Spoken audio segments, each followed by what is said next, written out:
Let's solve an optimization problem using calculus. One of the many applications of the derivative is that if you can write a function to represent a situation, the derivative can be used to find the maximum or minimum value in that situation if you set the derivative equal to 0. In this problem, let's talk about Farmer Fred.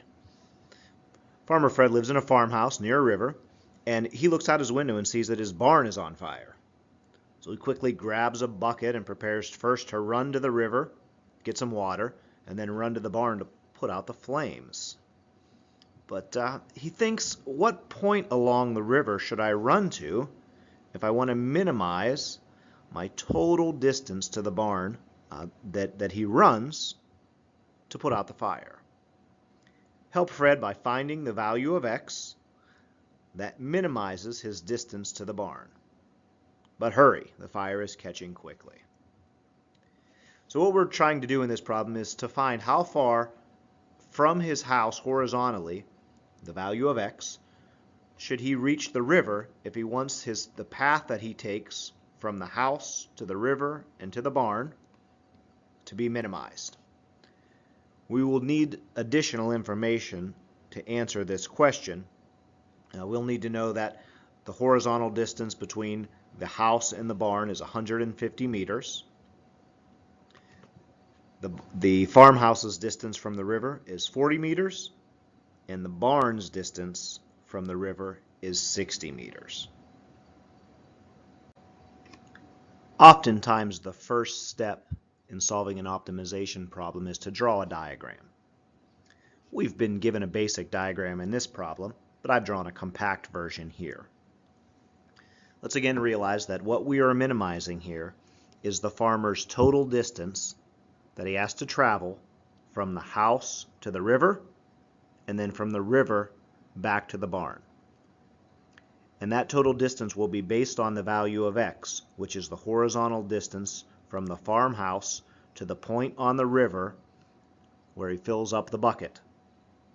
And this value of x, there's only one value of x that will minimize this total distance. If this diagram represents the minimum total distance that he travels, then a value of x that would be smaller, which would represent the farmer going to the river at a point, say here, and then to the barn, would be longer. A value of x that is bigger, say the farmer travels the whole way down to this point on the river before going to the barn. This total distance would be longer. There's only one value of x that will give a minimum distance to the river and back to the barn. Let's find that value for x. Let's next write an equation that represents his distance in terms of x. So that equation will represent the total distance traveled, which I'm going to call d2, or d sub t, and that total distance is the distance to the river, d1 on the diagram, plus the total distance back to the barn, d2 on the diagram. I'm going to write this equation in terms of x. X will be the only variable used in the equation. First, I'll write an equation that represents the distance to the river in terms of x.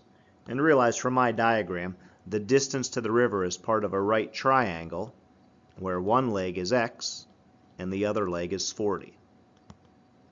The distance to the river is the hypotenuse of that right triangle. And by the Pythagorean theorem, the hypotenuse, d1 squared, is equal to x squared, one of the legs, plus 40 squared, the other leg. And this means that d1 equals, if we take the square root of both sides of this equation, the square root of x squared plus 40 squared, which is 1600. Let's do the same thing for the distance back to the barn. The distance back to the barn is also part of a right triangle where one leg is 60 and the other leg is 150 minus x.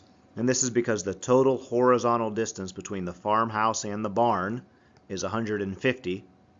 And if I'm using x meters on the left, there'll be 150 minus x meters left on the right side of this diagram. Again, using the Pythagorean theorem, the square of the hypotenuse, the square of d2, is equal to the sum of the squares of 150 minus x and 60. Again, we'll take the square root of both sides, and we'll get d2 equals the square root of, and I'm going to expand 150 minus x squared, and then add that result to 60 squared. Realize that 150 minus x squared is not 150 squared minus x squared. It's 150 minus x times 150 minus x. 150 times 150 is 22,500. The numbers in this problem will get a little big. 150 minus x is negative 150x. Negative x times 150 is negative 150x. When combined, those two terms add up to negative 300x, and then negative x times negative x is positive x squared. This is the result of squaring 150 minus x squared. The result of squaring 60 squared is 3,600. 60 squared is 3,600.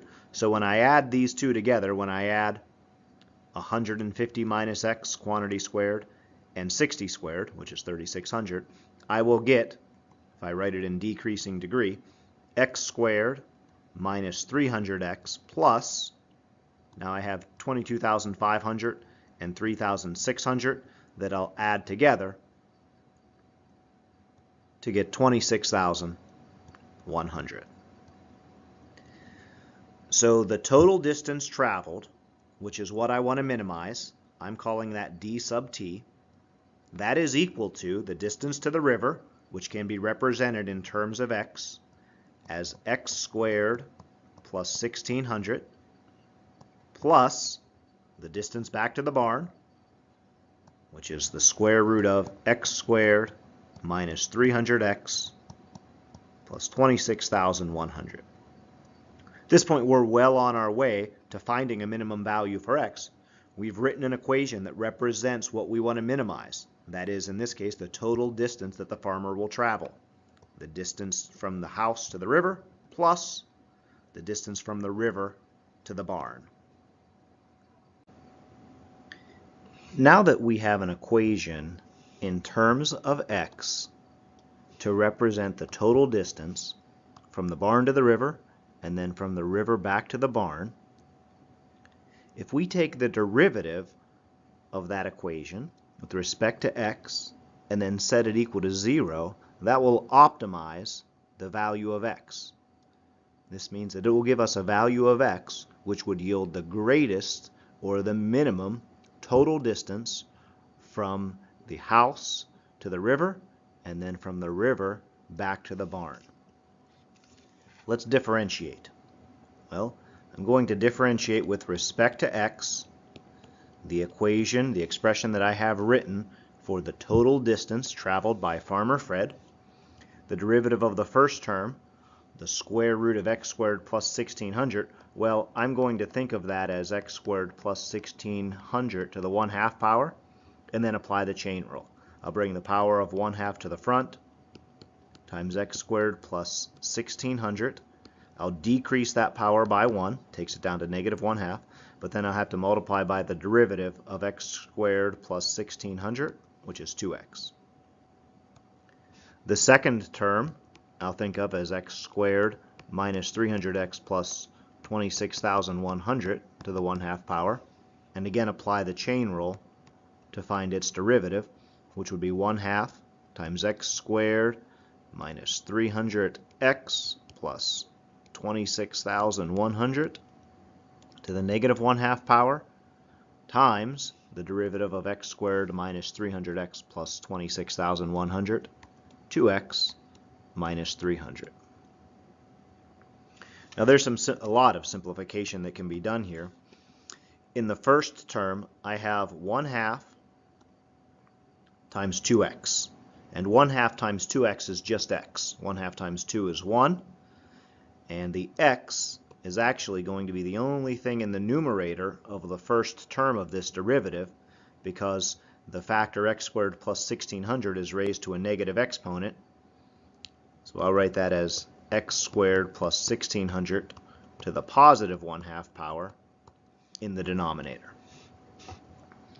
In the second term, there's also a 1/2 in front of the quantity that's raised to the negative 1/2 power, and at the end there's a 2x minus 300. And all of these are factors. There's 3 factors in this second term, and in the same way in the first term I multiplied 1/2 times 2x, I'm going to multiply 1/2 times 2x minus 300, which will be a distributive property situation. 1/2 times 2x is just x, and 1/2 times negative 300 is negative 150. And that's all that's left in the numerator, because the middle factor is raised to a negative power. So I'll write that as x squared minus 300x plus 26,100 to the 1/2 power in the denominator. So what I found to be the derivative in this situation, the derivative with respect to x of the total distance the farmer will travel, is x over, and I'll write this as the square root of x squared plus 1600 plus x minus 150 all over the square root of x squared minus 300x plus 21,600.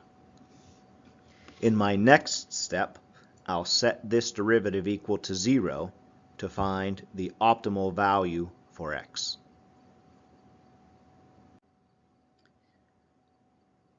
Now that I've set the derivative equal to 0, I'm upon the part of the problem that might be the most difficult. It certainly has more computations than any steps previous.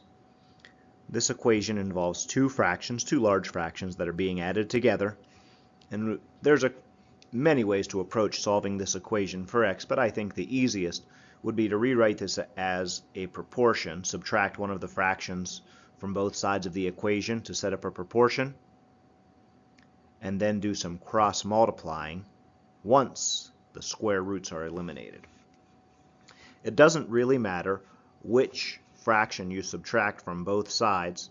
I'll write this as x over the square root of x squared plus 1600 equals, and what I'm going to do is I'm going to subtract the entire second fraction to both sides of the equation.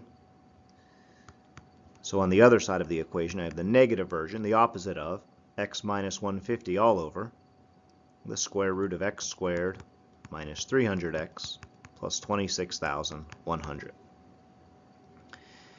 Now this is a proportion at this point. 2 fractions that are equal, 2 ratios that are equal is called a proportion, and a proportion can be solved by cross multiplication, and that's what I'm going to do, but not until I eliminate the radicals. There's a square root in the denominator of both of these fractions, so I'm going to rewrite this without those radicals by squaring both sides of the equation. I'm going to square both sides of the equation.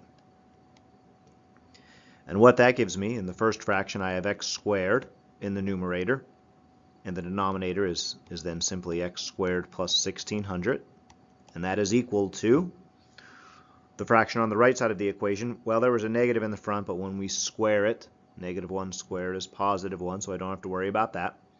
The numerator is x minus 150 squared. The numerator is x minus 150 squared. X minus 150 times x minus 150. And we actually have done this computation earlier in the problem. This works out to be x squared minus 300x plus 22,500.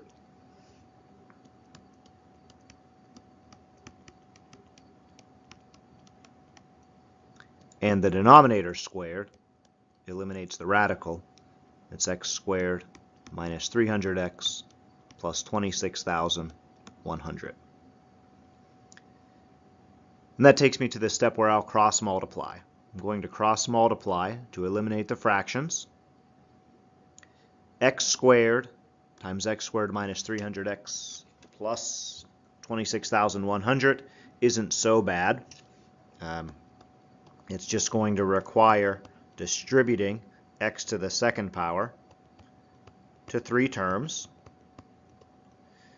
When you multiply the same variable, you add the exponents, and that's what I'll do when I distribute that x squared.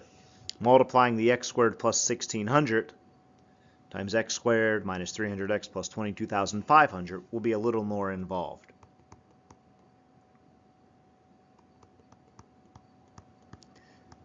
That's going to involve distributing the x squared to all three terms in x squared minus 300x plus 22,500, and then multiplying all three terms in the second factor by 1600 as well.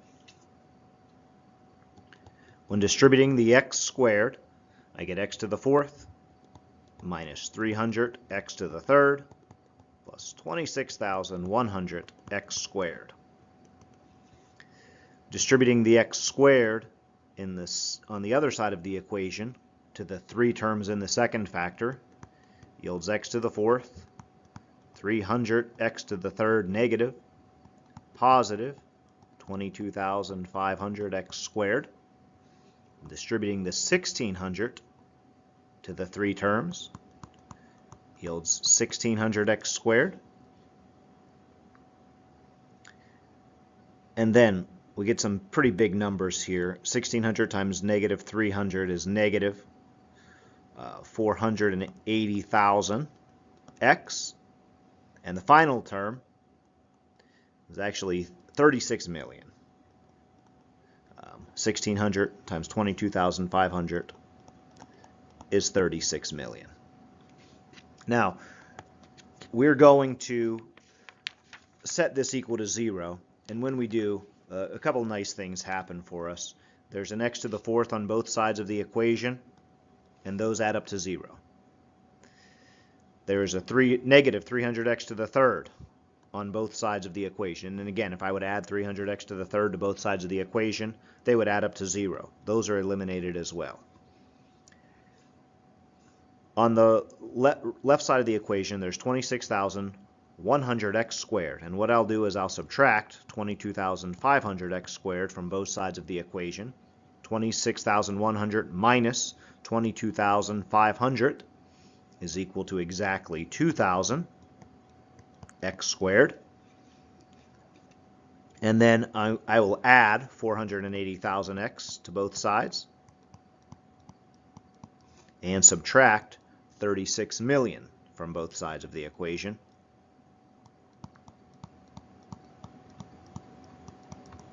And at this point, although there are some pretty large coefficients, I do have a quadratic equation, which is relatively easy to solve. The first thing to note in this equation is that there's a common factor of 2,000. I can divide all terms on both sides of the equation by 2,000 to get an equation that's much more manageable, which would be x squared plus 480,000 divided by 2,000 is 240x minus 36 million by 2,000 is 18,000. We still have some large coefficients, but they're not as large as they were before dividing everything by 2,000. This does factor, it does turn out to factor, but I think easier than trying to factor this would just be to use the quadratic formula right off the bat. In this case, A is 1, B is 240, and C is negative 18,000. So putting this into the quadratic formula, I have x equals negative b plus or minus the square root of b squared minus 4ac all over 2a, which in this situation is negative 240 plus or minus the square root of that 240 squared minus 4 times 1 times negative 18,000 all over 2 times 1.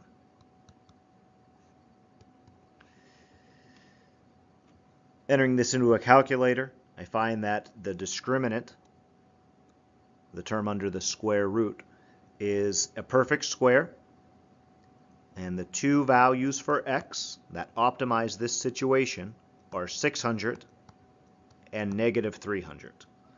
X equals 60, or negative 300. Thinking about our situation, thinking about the situation that we have in this problem, and realizing that the two values for x are 60 and negative 300, you can realize that x represents the horizontal distance along the river that the farmer must run to minimize his distance. Negative 300 doesn't make sense.